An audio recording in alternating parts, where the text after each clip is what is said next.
Una de Itá, donde está trabajando Fernanda Chamorro, acompañando el caso de la denuncia de facturas falsas, superproveedores, procedimientos en curso. Fernanda, ¿cómo estás? Exactamente, cómo te va, Rolando, y es así, varios allanamientos que se están realizando. Uno de ellos en esta vivienda que ustedes ya conocen porque semanas atrás estábamos llegando hasta este punto con nuestros equipos periodísticos para conocer un poco la versión en aquella ocasión del señor Cristino Jara López, quien figura como el superproveedor del Estado, quien había ganado cerca de 300 licitaciones y tenía cerca de 300 contratos con diferentes instituciones públicas.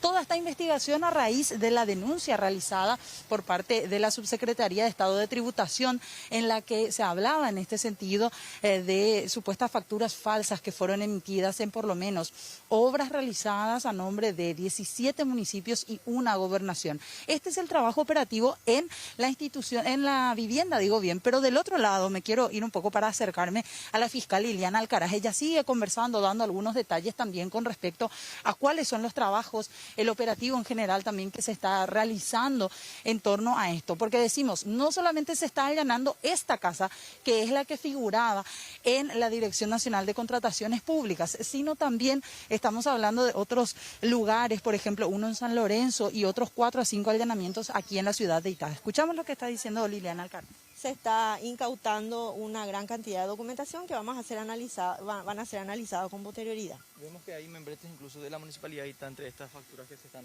verificando ahora. Sí, también se procedió a la verificación del vehículo y del interior encontramos algunas cuestiones que serían relevantes para la investigación. Bueno, recapitulando un poco también algunos detalles, doctora, están hablando de una investigación compleja, ya ustedes lo decían, hay varios puntos que analizar. ¿Cuáles son un poco algunos? Varios puntos que analizar que podrían ser hechos, nosotros tenemos que verificar, primero así a prima facie, tenemos hechos tipificados como producción de documentos no auténticos y evasión de impuestos. Sin embargo, una de estas personas que declaró facturas no auténticas ante la SED, es proveedor del Estado y realizó servicios, se presentó en licitaciones en municipalidades y en una gobernación. Y respecto de esa tarea, lo que nos cabe es que tenemos varias hipótesis que tienen que ser corroboradas. Primero, verificar si las obras por las cuales el señor Cristino recibió pago de estas instituciones públicas fueron realizadas o no, porque si no fueron realizadas, se realizó un pago sin contraprestación alguna y estaríamos hablando de un hecho de lesión de confianza. Y en otra hipótesis podría ser que efectivamente se hayan realizado las obras y toda esa parte, toda esa tarea hemos coordinado con los compañeros de la Contraloría General de la República y Contrataciones Públicas, como ya les mencioné, a partir de la presentación de la denuncia ante el Ministerio Público, nosotros hemos coordinado reuniones de trabajo con los demás compañeros. ¿Esta casa es la que figuraba a nombre del señor Cristino Jara o de otra persona? Todos estos domicilios que se está procediendo a los allanamientos fueron domicilios proporcionados por los contribuyentes ante la SED. ¿Y una imprenta también? También. ¿Cuál sería el nivel de relación de esa imprenta? Y ese procedimiento está realizando otro compañero. Una vez que culminemos, vamos a proceder al análisis, el cruzamiento y la verificación de los datos de toda la información que estamos llevando. En este lugar específicamente, ¿qué ya lograron incautar? Y estamos llevando una cantidad importante de documentos que van a ser analizados, ¿sí? ¿De contrataciones, adjudicaciones al Estado también? Sí. Lo relativo al caso. ¿Facturas encontraron también? Encontramos una gran cantidad de documentos que vamos a analizar con posterioridad, ¿sí? Esta casa, si bien es cierto, figuraba incluso en la Dirección Nacional de Contrataciones Públicas, es del yerno del señor Cristino, ¿verdad? Es del yerno del señor Cristino y el señor dijo que trabajaba con su suegro respecto de todos estos trabajos. ¿Los posibles hechos punibles que se están investigando hasta ahora? Producción de documentos no auténticos, evasión, y podríamos hablar también de lesión de confianza respecto de lo que sería si es que fueron realizadas o no las obras por las cuales contrató el Estado con el señor Cristino. Una vez verificadas esas obras por las dos instituciones que yo les mencioné, recién podríamos hablar de indicios de lesión de confianza.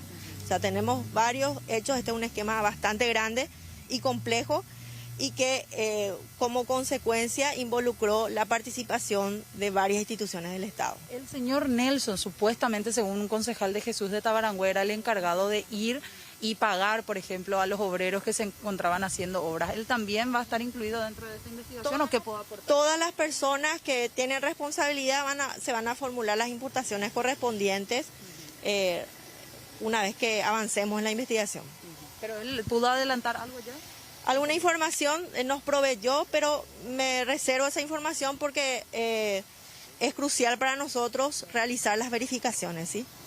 Gracias. La fiscal Liliana Alcaraz continúa, de hecho, este procedimiento. Tienen que recabar todavía algunos datos más, documentaciones, como bien veíamos del otro lado, en la vivienda de este hombre, también que vincula al profesor Nelson Ortiz, quien era el que estaba, que incluso realizaba más que nada el trabajo aparentemente operativo, por así decir, de toda la entrega de dinero, el cobro, el pago de aquellos obreros. Por ejemplo, el caso que bien conocíamos de las múltiples contrataciones que se tenían en el municipio de Jesús de Tabarangüe, una de las ocasiones también, uno de los puntos más importantes, decíamos, y ya lo decía la fiscal Liliana Alcaraz, se está analizando desde todo punto de vista.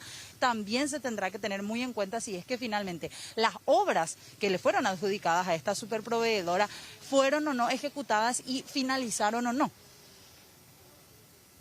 De hecho, Fernanda, en los documentos que se observan, al menos en contrataciones públicas, aparece el nombre de Cristino Jara López. Sí. Pero el contacto es profe Nelson, es el contacto en el correo electrónico, por lo que se presume sería él la persona que realiza todos los trámites con estas municipalidades y también con la gobernación de Cordillera. Que de hecho esta casa que figura en tributación y que figura en la Dirección Nacional de Contrataciones Públicas es no del señor Cristino Jara, es de su yerno, es del señor Nelson, quien está en el interior también, estaba continuando y siguiendo todo el procedimiento que están realizando. ¿Y la casa de don Cristino sería por ahí cerca nomás también, Fernanda?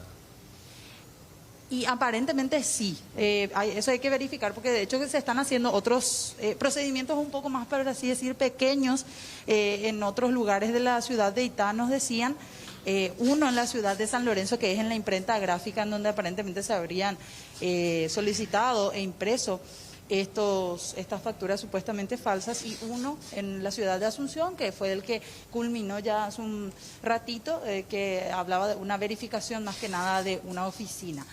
Pero el más importante y de donde esperan recabar una mayor cantidad de documentos es de aquí, de hecho que ya estamos viendo. Sí, hay, por ejemplo, bolsas de ahí que dicen facturas varias, bolsa número 2 aseguradora, son varios y están caratulando uno a uno para poder llevar como evidencia y analizar si es que de ahí se puede recabar algún dato más. ¿Nelson sería detenido? No se habla todavía de eso. De hecho, que cuando nosotros llegamos, Nelson estaba conversando con la fiscal Liliana Alcaraz. Sí. No nos dijo todavía que él iba a ser detenido, pero ya escuchaban a la fiscal también decir, todos los que estén involucrados y que tengamos elementos suficientes en contra de ellos para iniciar una investigación van a ser imputados. No decía directamente que lo iban a imputar, claro, pero van a estar analizando. Él estaba acompañando, le estaba comentando algunas cosas ahí a la agente fiscal, a otros miembros del Ministerio Público, y después me parece que volvió a ingresar aquí a la vivienda. Para confirmar nomás el apellido de Nelson, Fernanda. Sí, te confirmo en breve. Nelson Ortiz. Nelson Ortiz. Estamos hablando de una persona joven, Fernanda.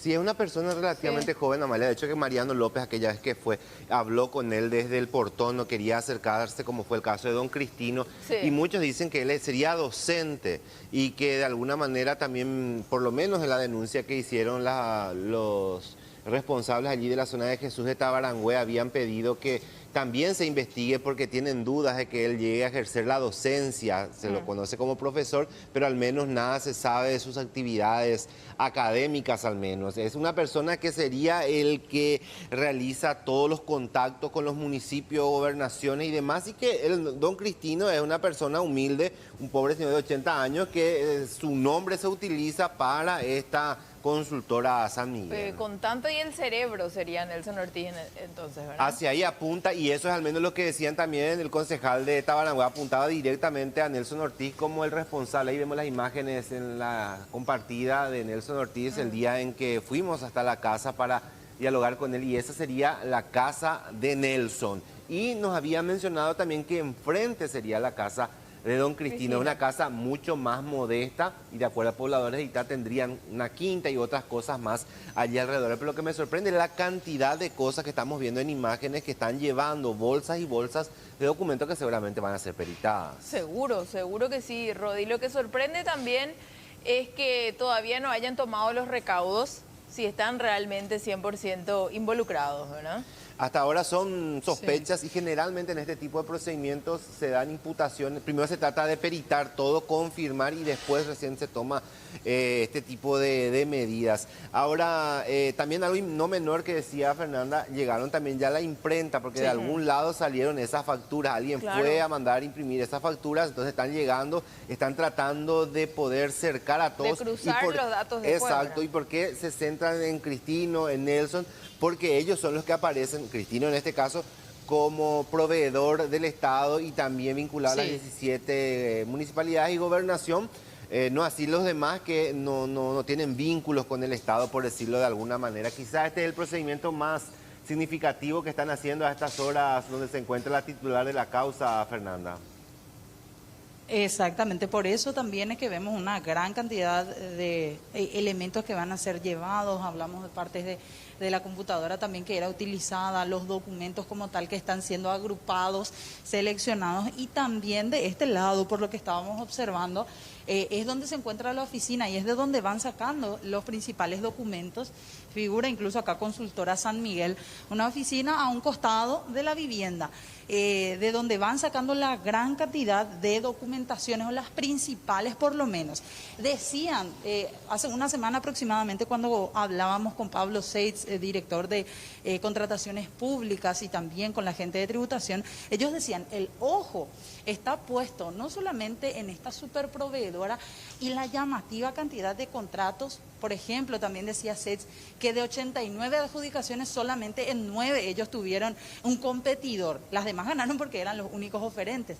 No solamente en eso, la SED, tributación, se está fijando también en aquellos que proveían servicios, que proveían elementos, materiales a la superproveedora del señor Cristino Jara López, para ver si de por ahí, porque aparentemente también hay esos proveedores de la superproveedora, también eran los que estaban presentando o documentaciones falsas o facturas falsas, o incluso nos decía Liliana Alcaraz, muchos de ellos ni siquiera presentaban facturas legales. Estaríamos hablando en ese sentido de evasión, nos decía ella.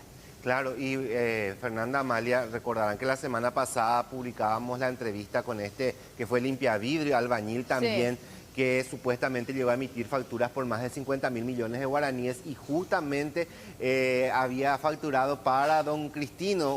La mayor cantidad de facturas que pedía eran para él, y si él nunca facturó, alguien se benefició por detrás. Entonces eso es lo que se busca saber, quiénes son los que realmente están por detrás de todo esto, porque vemos un esquema, pero definitivamente los investigadores saben que hay una cabeza principal o algunas cabezas allí que mueve todo ese esquema.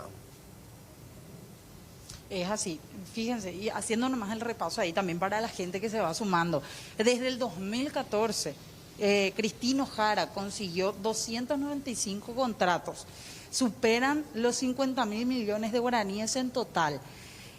A la vez, hablaban desde contrataciones públicas, de 2015 a 2020 fue que esta mega proveedora recibió 89 adjudicaciones, lo que les decía, pero solamente En 9 de esas adjudicaciones tuvieron un competidor. Algo que siempre también se busca desde contrataciones, que haya una gran cantidad de oferentes para tener un balance de datos y ver cuál es finalmente el que más conviene. Pero ese no era el caso. Es decir, hablamos también de cuestiones muy llamativas. Siempre ganaban de forma recurrente la gran cantidad de licitaciones. En algunos él era el único que se presentaba y ya directamente le adjudicaban las obras. Y a su vez, muy importante, será también el trabajo de las demás instituciones, un trabajo coordinado que se tendrá que hacer para saber si es que las obras, todas ellas de estos 17 municipios, de una gobernación, 1.000 millones de guaraníes, o sea, una gran cantidad de dinero también que se pagó,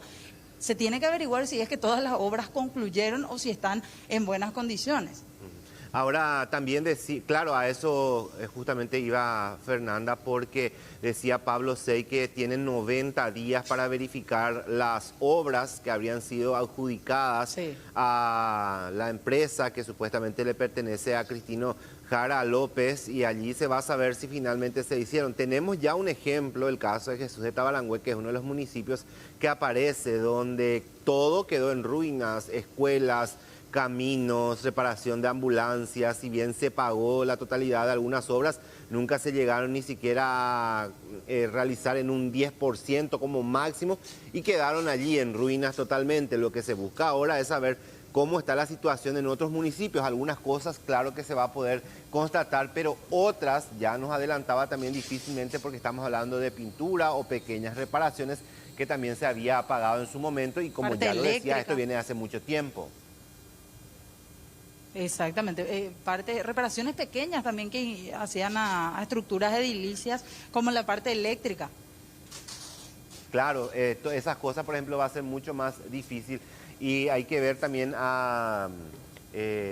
cuál va a ser el informe, porque en algunos casos la Contraloría va a volver a hacer un nuevo examen, como el caso de la gobernación de Cordillera, por ejemplo, que no hace mucho tiempo concluyó, pero ahora van a volver a verificar a raíz de esta denuncia que saltaba de la Subsecretaría de Estado de Tributación. Me decía Óscar Orue esta semana también que los 17 que aparecen en esa lista, que son proveedores falsos, ya fueron excluidos totalmente, porque se constata que sus nombres fueron apenas utilizados. Eso es lo que al menos se menciona. Esto va a llevar todavía su tiempo, entonces, va a llevar todavía su tiempo, Fernanda.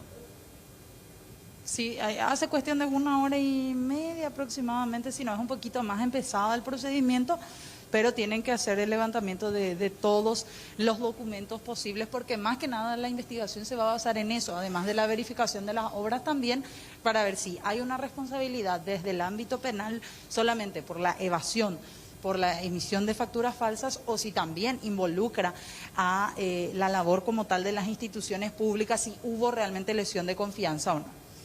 Perfecto, Fernanda, vamos a volver contigo enseguida para acompañar este procedimiento. Un detalle no menor es que también las municipalidades y las gobernaciones van a formar parte de esta investigación, porque podrían haber también responsables dentro de este sistema. Así es que vamos a volver contigo enseguida, Fernanda. Hasta luego. Vamos a seguir con más información.